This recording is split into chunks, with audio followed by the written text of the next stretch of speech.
সবুজে ঘেরা এক সুন্দর জঙ্গলে একটি ছোট সাদা খরগোশ থাকত। তার নাম ছিল রিমি। রিমি ছিল খুব চঞ্চল, দ্রুত দৌড়াতে পারত এবং খুব বুদ্ধিমান ছিল। জঙ্গলের অন্য প্রাণীরা তাকে খুব ভালোবাসত। সে কখনো কাউকে কষ্ট দিত না, বরং কেউ বিপদে পড়লে সাহায্য করত। রিমির একটা ছোট গর্ত ছিল বড় একটা আমগাছের নিচে। সেই গর্তেই সে থাকত।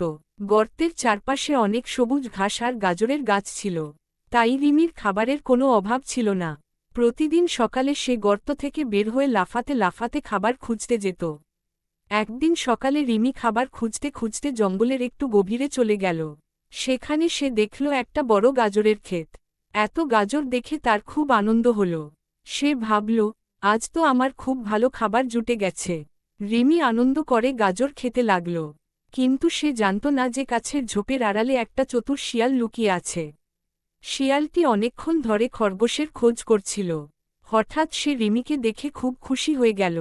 শিয়াল মনে মনে বলল, আজ তো আমার ভাগ্য ভালো, এত বড় আর মোটা খরগোশ পেয়েছি। শিয়াল ধীরে ধীরে রিমির দিকে এগিয়ে এল। হঠাৎ সে সামনে এসে দাঁড়াল। রিমি শিয়ালকে দেখে খুব ভয় পেল, কিন্তু সে বুঝল, এখন ভয় পেলে চলবে না, কিছু একটা বুদ্ধি করতে হবে। শিয়াল হেসে বলল, এই খরগোশ, আজ তুমি আমার খাবার হবে। রিমি একটু ভেবে বলল, শিয়াল ভাই, আপনি যদি আমাকে খান তাহলে আপনার খুব বেশি পেট ভরবে না। কিন্তু আমি যদি আপনাকে একটা ভালো খবর দিই? শিয়াল অবাক হয়ে বলল, কি খবর? রিমি বলল, এই জঙ্গলে একটা বড় ফলের বাগান আছে। সেখানে অনেক হাঁস, মুরগি আর ছোট ছোট পাখি থাকে। আপনি যদি সেখানে যান তাহলে অনেক খাবার পাবেন।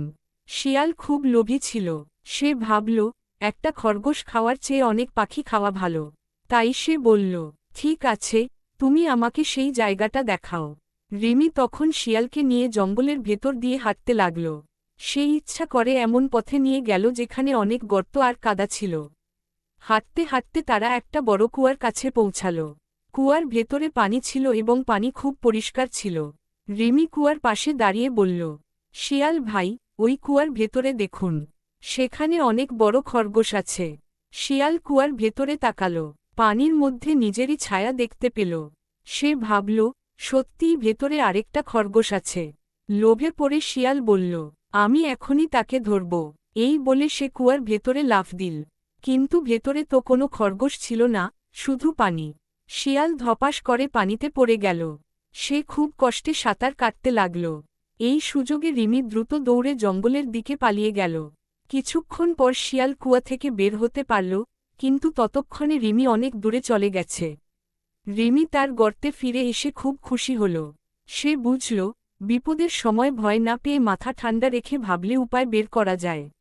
সেদিন থেকে জঙ্গলের সব প্রাণী রিমির বুদ্ধির কথা শুনে তাকে আরও বেশি সম্মান করতে লাগল।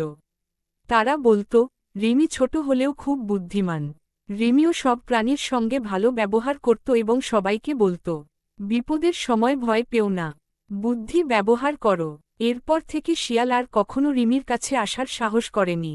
সে জানত, এই ছোট খরগোশকে ধোঁকা দেওয়া সহজ নয়।